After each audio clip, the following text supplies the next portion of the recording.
Welcome to Medify. Today we will start pathology. In pathology, we will first start general pathology. In general pathology, the first chapter or the first topic we will discuss is cellular adaptation.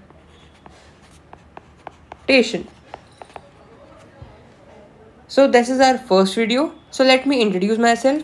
I am representing Medify and I am a future doctor. Okay, I am a future doctor and I am representing Medify. In Medify, our goal is to build your concepts. So let's start today's topic, which is cellular adaptation. In cellular adaptation, the first topic we will discuss is hypertrophy. Hypertrophy.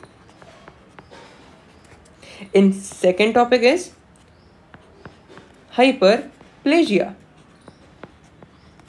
Hyperplasia. The third topic is metaplasia. Fourth is atrophy. So let's start our first topic, which is hypertrophy.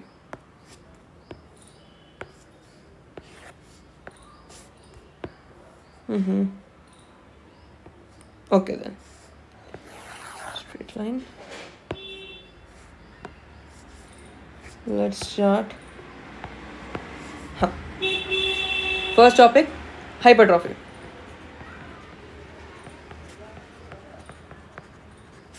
What is hypertrophy? Hypertrophy is basically increase in cell size. When the cell is in group is called as tissue. So increase in cell or tissue size. मतलब cell की size का बढ़ना. Second, cell की size. अब now let's see how cell size increase. ये अपना एक cell है, ठीक है. अब ये देखना, मैं अगर इसमें पिंक, अगर आप नए हो पैथोलॉजी, अगर पहली बार पढ़ रहे हैं तो हम आपको बता दें कि पिंक कलर आपका पीछे नहीं छोड़ने वाला, ना पैथो में ना माइक्रो में. और एनाटॉमी में तो आपने पढ़ा होगा हिस्टो में pink colour, right. Pink colour is for what? Yes, सुनाई आ रहा है मुझे कि आप सब मुझे चिल्ला के बोल रहे हैं pink colour is for protein.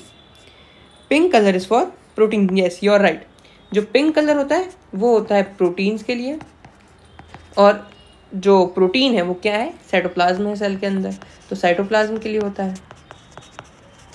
ये जो ब्लू कलर है, ब्लू कलर, ये किसके लिए है? So this is for nucleus. This is for nucleus. Now the main point is कि ये पैथो में तो समझ में आ रहा है आपको कि ये इसके लिए है, लेकिन जो आपका माइक्रो में है, तो माइक्रो में आपने सुना होगा एक बहुत ही बड़ी टेस्ट होता है, विच इज ग्राम स्टेनिंग. सुना है?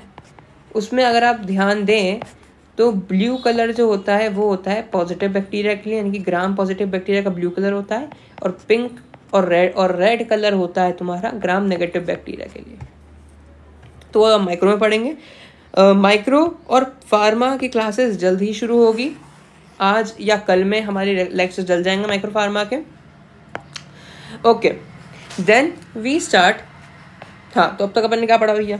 अब तक अपन ने ये देखा है कि अपने पास एक सेल है, उस सेल की साइज़ बढ़ रही है. अब सुनना, सेल की साइज़ बढ़ रही है, रिमेंबर इट. न्यूक्लियस की साइज़ उतनी है जितनी है, लेकिन सेल की साइज़ बढ़ रही है, यानी कि क्या बढ़ रहा है? प्रोटीन बढ़ रहा है.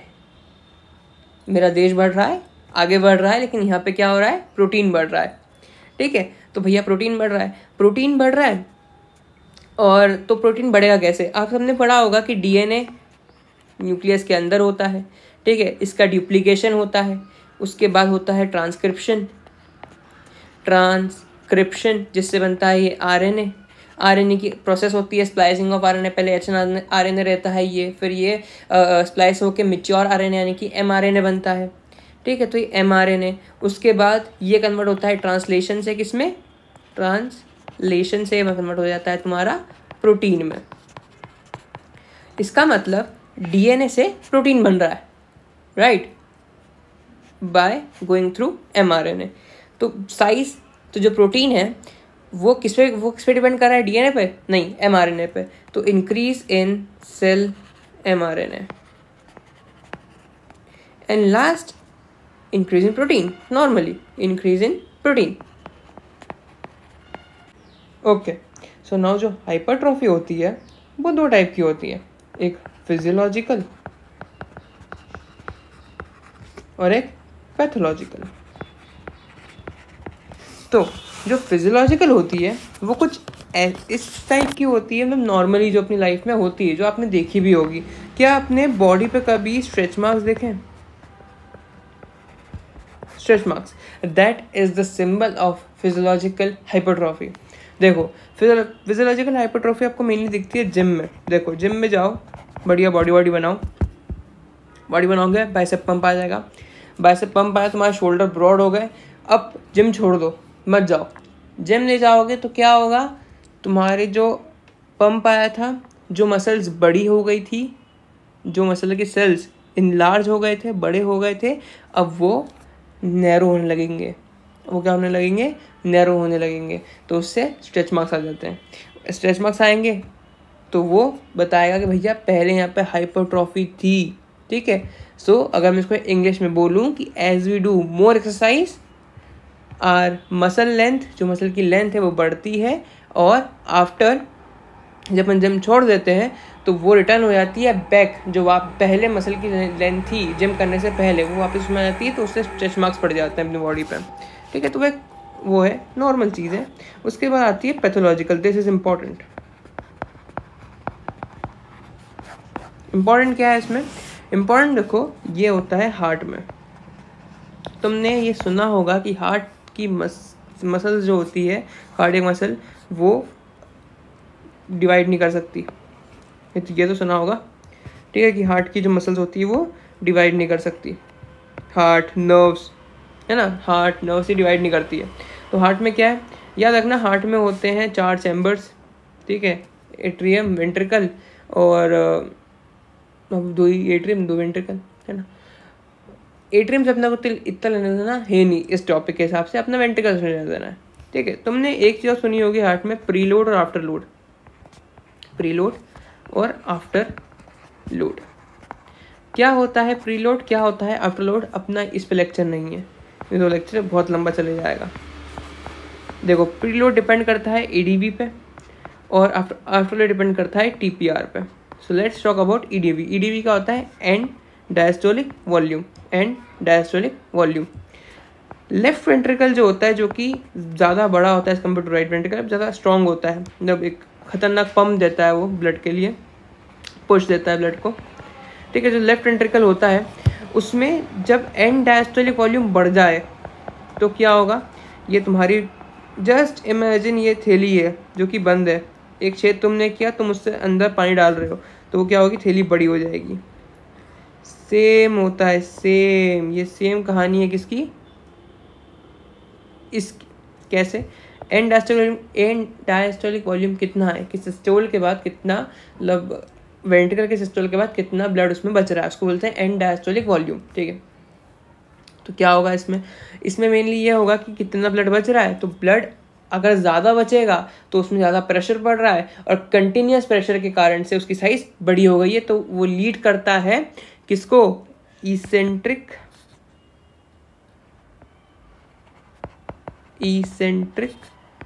कार्डियक फेलियर,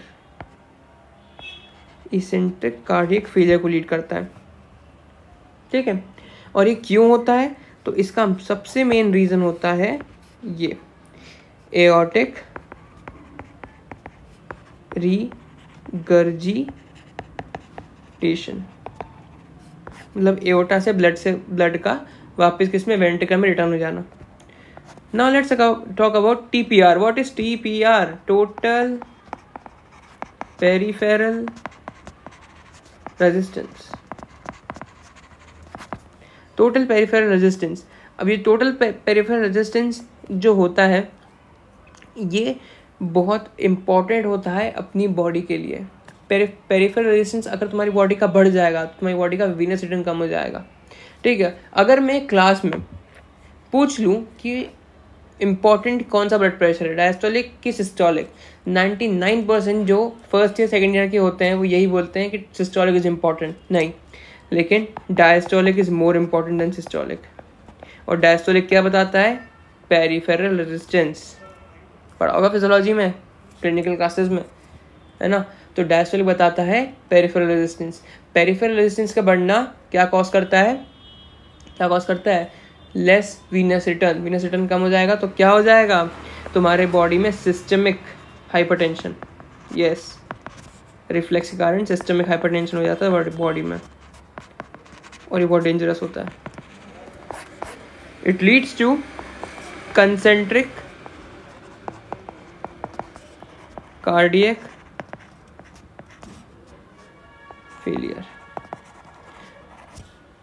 तो अगर तुम्हारे यूनिवर्सिटी में आता है हाइपरट्रॉफी तो इतना लिख के आ जाना, डायग्राम बनाना अच्छे से और लिख के आ जाना।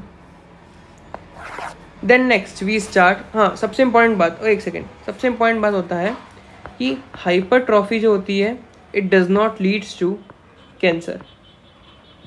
Hypertrophy it does not leads to cancer, ये कंसेप्ट बिठाना दिमाग में, ठीक है, क्योंकि हाइपरप्लेजिया और हाइपरट्रॉफी में कन्फ्यूजन होता है और उसमें तुम कैंसर लिख के आ जाते हो जो कि गलत हो जाता है, ठीक है। तो hypertrophy do not leads to cancer, इसको स्टार पॉइंट कर लेना, इंपॉर्टेंट है। Then next topic is hyperplasia.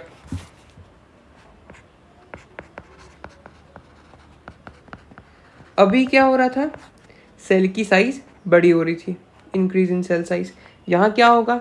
Number of cell बढ़ेंगे, ठीक है, नंबर ऑफ सेल इंक्रीज, यानी कि increase in cell division, increase in cell division. Cell की ग्रोथ और डिवीजन दोनों बढ़ेगा।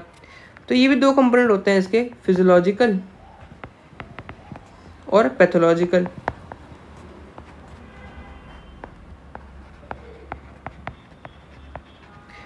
हाइपरप्लेजिया की जो ये पैथोलॉजी होती है वो तो सीआर लीड्स टू कैंसर, इसमें तल उड़ने वाली बात नहीं है, लेकिन ये इसकी फिजियोलॉजी इंपॉर्टेंट है।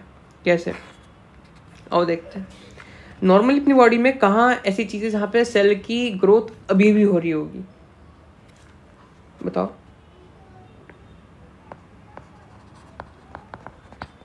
लड़के तो नहीं बता पाएंगे, लड़कियाँ सुनो। जब मेंसेस आते हैं ब्लीडिंग होती है। ब्लीडिंग कहाँ से हो रही है? जब एंडोमेट्रियल की वॉल टूट रही है तो ब्लीडिंग हो रही है, ठीक है। तो वॉल टूट रही है तो वॉल को रिपेयर भी होना पड़ेगा। वॉल जब रिपेयर होगी तो उसमें क्या हो रहा है? ये तुम्हारा ओवरी, ये तुम्हारा फैलोपियन ट्यूब, ठीक है। डायग्राम बहुत घटिया बना है लेकिन कोई बात नहीं, you can understand my feelings. चलो, यहाँ से आया ओवम, आया आया आया आया आया, यहाँ पर ब्लास्ट हो गया। ये जो वॉल थी भैया इसकी, ये वॉल हो गई टूट, ये वॉल गई टूट, तो यहाँ से ब्लड सीधा सीधे बाहर आ गया, ठीक है।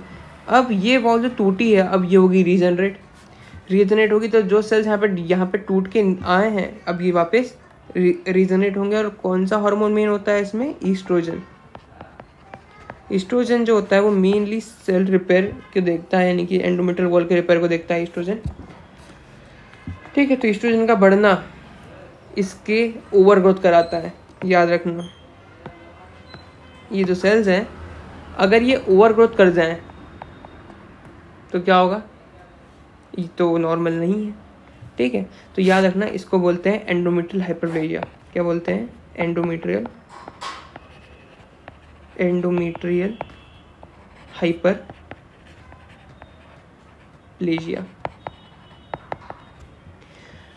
ये जो एंडोमेट्रियल हाइपरप्लेजिया होता है इसकी वो इटियोलॉजी, यानी कि इसके कॉजेज क्या होते हैं?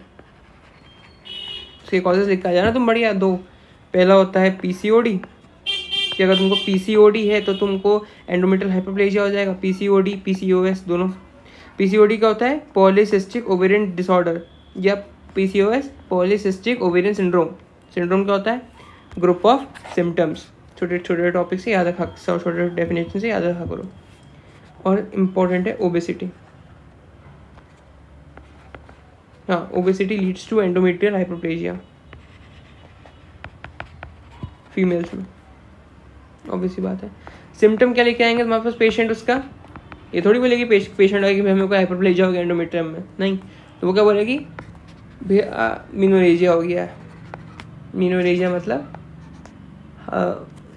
ज़्यादा flow, high bleeding, high bleeding, menorrhagia. Menorrhagia. चलो let's start our next topic which is pathology. जो फिजियोलॉजी अपन ने पढ़ी थी उसकी अपन पैथोलॉजी देखते हैं। तो पैथोलॉजी में क्या देखा था अपन ने? कैंसर देखा था। लेकिन ये कैंसर कैसे हो रहा है? नॉर्मली कैंसर तो नहीं हो रहा है इसका, तो कैसे कैंसर हो रहा है? इसका कैंसर होता है एलिवेटेड लेवल ऑफ ईस्ट्रोजन से। Elevated level of oestrogen for 1 और 1.5 ईयर्स। 1 से 1.5 साल तक जब तुम्हारा ईस्ट्रोजन की लेवल हाई रहेगी उसकी नॉर्मल लेवल से, तब जाकर तुमको इसका कैंसर होगा। और उसको क्या बोलते हैं? Endometrial adeno carcinoma. Nice nice. और ये जो होता है ना एलिवेटेड लेवल ऑफ ईस्ट्रोजन, ये तुमको किस में दिखेगा मैं बताऊं? ओबेस पर्सन में। ओबेस, जो पर्सन ओबेस होता है उसमें ईस्ट्रोजन जनरली हाई रहता है, और elevated oestrogen for years leads to endometrial adenocarcinoma. और हाँ, इसमें आता है वो 4 पॉइंट जो कि उसमें भी था, हाइपरट्रोफी में भी था, कि hyperplasia leads to cancer. Next is metaplasia. Let's start.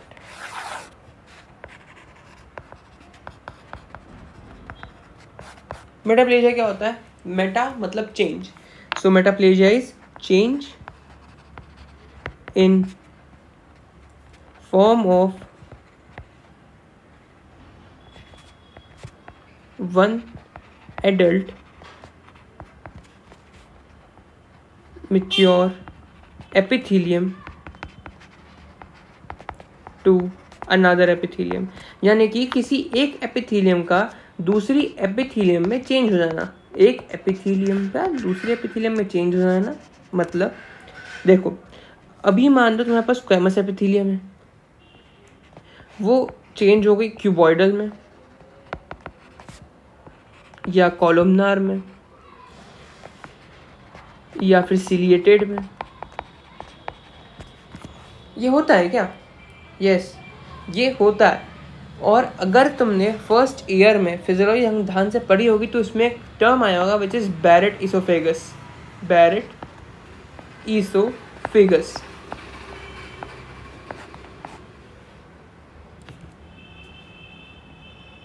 ये था बिड क्रो अपीरियंस। हाँ, ये था बीड, अरे वो बीड होते हैं छोटे छोटे बीड्स, तो Beed crow appearance.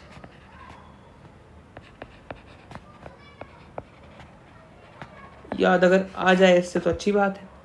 Interest disease के नाम से याद आ ही जाएगी, GERD, गैस्ट्रोइसोफेजियल रिफ्लेक्स डिसऑर्डर और डिसीज। ठीक है, तो अब GERD में होता क्या है मेनली? देखो GERD में तुमको पता होना चाहिए कि होता क्या है। GERD में मेनली होता है रिफ्लेक्स। क्या लिखा है? रिफ्लेक्स, यानी कि कुछ ना कुछ चीज़ वापस आएगी। तो क्या चीज़ वापस आएगी? एसिड। देखो ये अपना है oesophagus, this is our stomach, this is our intestine. Nice nice. यहाँ पे कहाँ पे, यहाँ पे जो यहाँ पे एपिथीलियम है वो क्या है, सिंपल स्क्वैमस। अब क्या होगा, यहाँ पे होता है एसिड जिसका पीएच होता है 1 to 2, ठीक है, यहाँ पे तो नहीं है ना, लेकिन यहाँ पे ऐसा क्या स्पेशल है जो 1 to 2 बचा रहा है, पता होना चाहिए तुम सब लोगों को। यहाँ पे म्यूकस होता है जो कि एसिड को, जो कि स्टमक वॉल को बचाता है HCl के एसिड से। तो जो एसिड, ठीक है, यहाँ पे आ गया, कहाँ पे, यहाँ पे एसिड जो है वो जब यहाँ पे आएगा तो इसको एसिड से न्यूट्रल करने के लिए, ताकि अपने को ज़्यादा इफेक्ट ना हो, कि देखो ज़्यादा, क्योंकि 1 to 2 pH बहुत हाई होता है। अगर ये पे ज़रा सा स्किन पे आ जाए फिर स्किन जल जाती है, उसके स्किन पे क्या है, स्क्वैमस एपिथेलियम, वो ये केराटिनाइज्ड है, ये नॉन केराटिनाइज्ड है, बस ये फ़र्क है तो स्क्वैमस एपिथेलियम ही ना, वो जल जाएगी। तो उसको बचाने के लिए अपनी बॉडी क्या करती है, यहाँ की स्क्वैमस को हटा के ऐसी चीज़ लगाती है जो कि इसको न्यूट्रल कर सके। अब सुनना, GERD में क्या होगा, HCl जो होता है वो ईसोफेगस में आ जाएगा, HCl इन ईसोफेगस। तो उससे क्या होगा, जो स्क्वैमस एपिथेलियम है उसकी वो रिप्लेस हो जाएगी by columnar epithelium. Columnar epithelium में क्यों होगी, क्योंकि कॉलमनर एपिथेलियम में होते हैं गॉबलेट सेल्स। और तुमने सुना होगा गॉबलेट सेल क्या बनाते हैं, म्यूकस। और म्यूकस में क्या से स्पेशल चीज़ है, म्यूकस में है HCO3- जो कि अपनी बॉडी का मेन मेटाबॉलिक बेस होता है। ये HCO3- कहाँ से आया, तो तुमने पढ़ा होगा अगर केमिस्ट्री में नीट टाइम में, H2CO3 बाय कार्बोनिक एसिड से बनता है HCO3-, वीक एसिड का स्ट्रॉन्ग बेस कॉन्जुगेशन, ठीक है। तो HCO3- ऐसे तो उसको न्यूट्रल कर देगा अपने एसिड को। लेकिन ये जो कॉलमनर होते हैं ये होते हैं इतने बड़े, ये तो तुमने पढ़ा होगा। यहाँ पे इनका नीचे बेस पे इनका न्यूक्लियस होता है, लेकिन जो स्क्वैमस होते हैं वो कैसे होते थे, ये स्क्वैमस है। तो इतनी सी जगह पे जब दोनों साइड स्क्वैमस लगे हों या दोनों साइड अगर क्यूबॉइडल लग जाए तो क्या होगा, तुम्हारी ईसोफेगस जो होगी वो पैक होने लगेगी। ऑब्वियस ही बात है, जगह जो होगी वो ब्लॉक हो जाएगी। तो जब भी तुम कुछ अंदर खाओगे तो वो पेन करेगा, सेंसेशन आएगा तुमको पेन का, क्योंकि जो एपिथेलियम्स है वो कंप्रेस हो रही है, तो तुमको ये दिक्कत हो सकती है उससे, ठीक है। तो ये भैया मेटाप्लेजिया है, किसमें, इसमें क्या हो रहा है, तो इसमें तुम्हारा स्क्वैमस से कॉलमनर एपिथेलियम हो रहा है, तो मेटाप्लेजिया तुमको दिख गया है, इसका एग्जांपल है। अगर तुमको GERD थोड़ा डीप में पढ़ना तो ध्यान रखना, इसके एंडोस्कोपी में तुमको क्या दिखता है, रेड वेलवेटी म्यूकस। हाँ, जब इसकी एंडोस्कोपी होती है, यानी कि जब तुम्हारे मुंह के अंदर कैमरा जाता है, लिटरली मुंह के अंदर कैमरा डालते हैं और देखते हैं कि ईसोफेगस के अंदर क्या है, तो ईसोफेगस में तुमको क्या दिखता है, एंडोस्कोपी में तुमको क्या दिखेगा, रेड वेलवेटी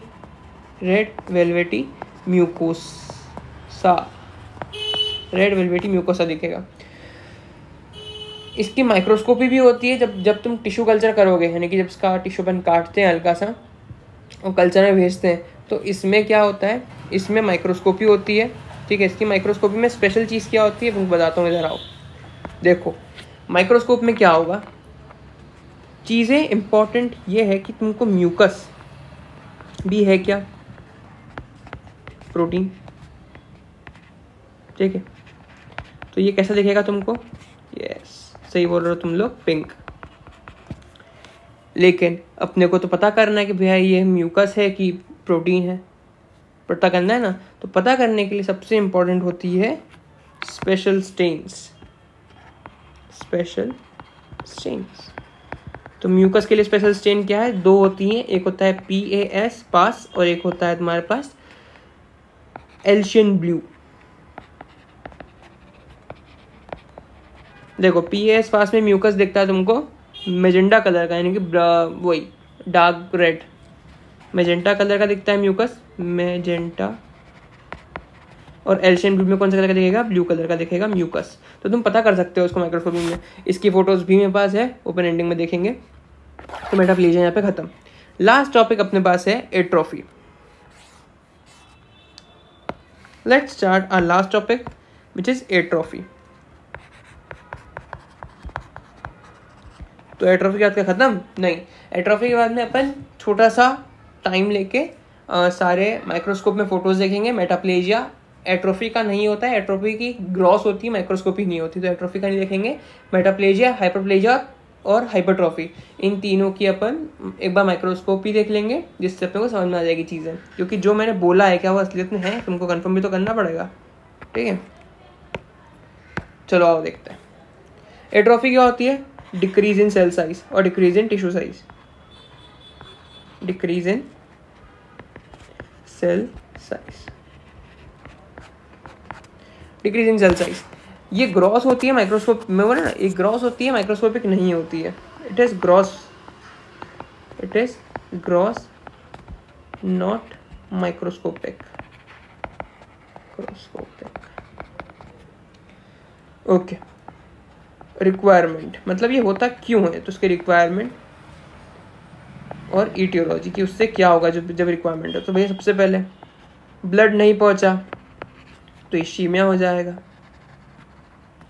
दूसरा, प्रोटीन नहीं पहुंचा या न्यूट्रिएंट नहीं पहुंचा तो भैया किस में नहीं पहुंचेगा? पीईएम में नहीं पहुंचेगा, प्रोटीन एनर्जी माल न्यूट्रिशन, ठीक है। मूवमेंट नहीं है उसका,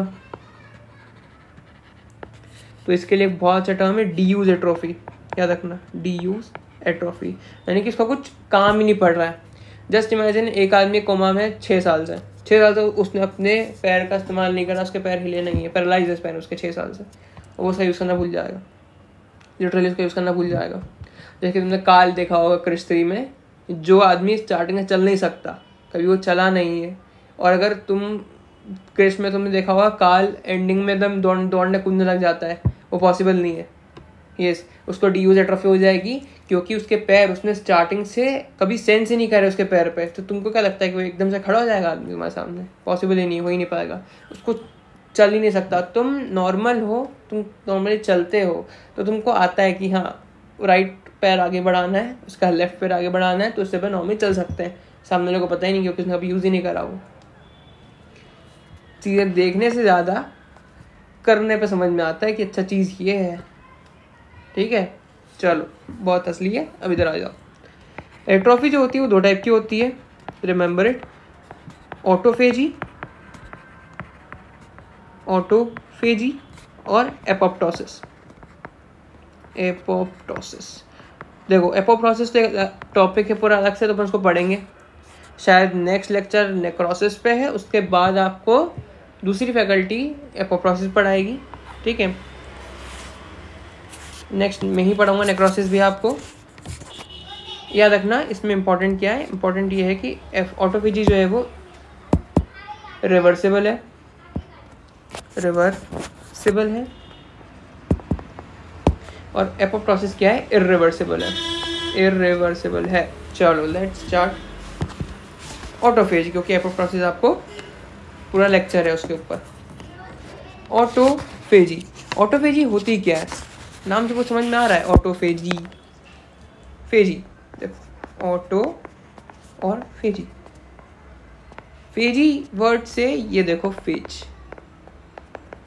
तुमने एक वर्ड सुना होगा अपनी लाइफ में, अगर तुमने पढ़ा लिखा होगा जीवन में अपने, तो तुमने एक वर्ड सुना होगा फेगोसाइटोसिस। कौन करता है बताओ? Phago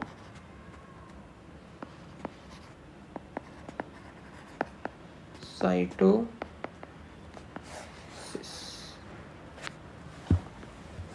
macrophage.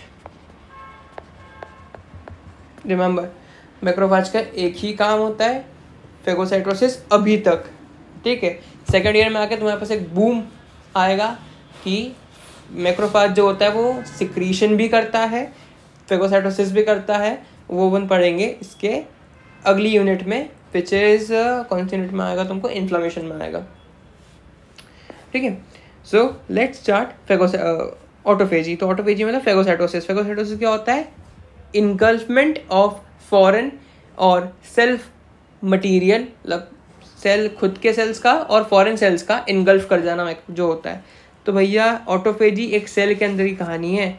सेल के अंदर ऑटोफेजी कौन करेगा तुम तो ये बताओ। तो सेल के अंदर भैया एक खतरनाक आइटम बैठा हुआ है, विच इज़ लाइसोसोम। लाइसोसोम के अंदर होते हैं हाइड्रोलाइटिक एंजाइम्स, जो कि तुम्हारे सेल को पूरा खा सकते हैं, वही करेंगे। जब तुम्हारे सेल के अंदर न्यूट्रिएंट कम हो जाएंगे, इसको इंग्लिश में लिखना पेपर में अच्छे से, समझ लिख अदर ना, जब तुम्हारे सेल के अंदर न्यूट्रिएंट कम हो जाएंगे तो क्या होगा, तो सेल को लगेगी रिक्वायरमेंट, तो वो रिक्वायरमेंट के लिए जो तुम्हारा पावर हाउस होगा सेल का, माइटोकॉन्ड्रिया, उसको तुम्हारा लाइसोसोम्स खत्म कर देगा। यस, और एक बार माइटोकॉन्ड्रिया खत्म हो गया तो सेल की एनर्जी खत्म हो गई, तो सेल ऐसे कैसा खत्म हो जाता है। Okay, so this is a trophy. कितने टाइप की होती है? 2 टाइप की होती है, ऑटोफेजी और एपोप्टोसिस। चलो, नाउ वन इम्पॉर्टेंट थिंग,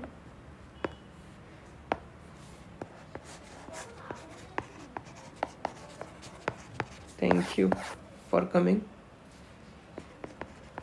जय श्री, दिस इज क्लू, ताकि आप लोग पता करें कि मेडिफाई जो है वो कौन कहाँ का है और मैं कौन हूँ जो बोल रहा हूँ, जो दूसरी फैकल्टीज आएगी वो कहाँ की है और वो कौन है जो बोल रही है। एक और क्लू हमने दिया है कि वी आर फ्यूचर डॉक्टर्स, हम आपके सीनियर्स भी हो सकते हैं, आपके जूनियर्स भी हो सकते हैं। ठीक है, तो थैंक यू फॉर कमिंग। आप सोच रहे होंगे कि माइक्रोस्कोपी बची है, वो मैं जब नेक्स्ट वीडियो लाऊंगा नेक्रोसिस की, तो मैं कल ही ला रहा हूँ वो वीडियो, तो कल मैं आपको उसकी माइक्रोस्कोपी बता दूंगा ताकि आपको रिवाइज हो जाए। ठीक है, अगर समझ में आया हो तो लाइक शेयर कर देना अपने दोस्तों को और सब्सक्राइब भी कर देना चैनल को। अगर कुछ डाउट हो तो कमेंट में लिख देना, उस पर शॉर्ट वीडियो बना के मैं ज़रूर डाल दूँगा। Thank you, have a nice day.